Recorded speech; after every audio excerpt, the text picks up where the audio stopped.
Energibevarelse. I fysik skulle vi lave et forsøg, som handler om mekanisk energi, som er energi,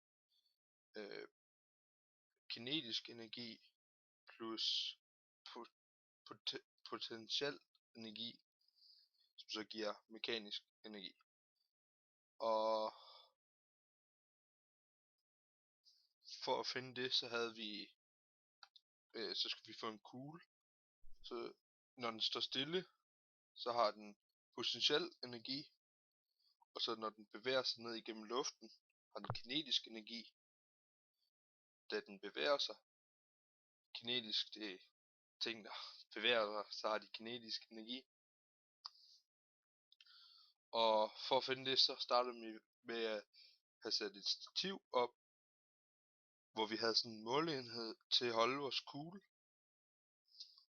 Og ved at slippe kuglen fra vores måleenhed ned igennem luften, hvor den så ramte en trykplade.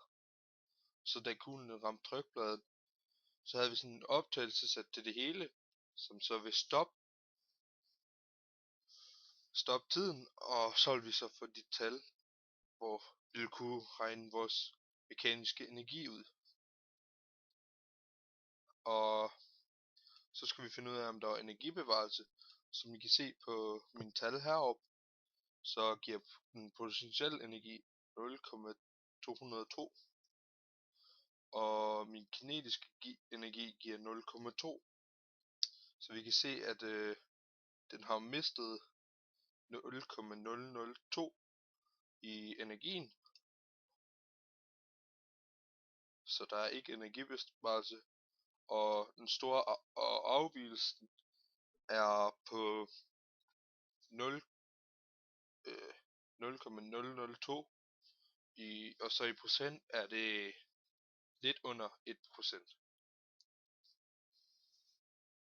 Og der kan have været mange fejlkilder. Der kunne have været sådan noget som luftmodstand og vind fra siden. Altså nu var vi godt nok indenfor, så den vind der har været meget minimal, men den har stadig været der. Og det kan så give at vores resultat måske ikke helt har været det man kunne have forventet. Men alt i alt gik forsøget meget godt.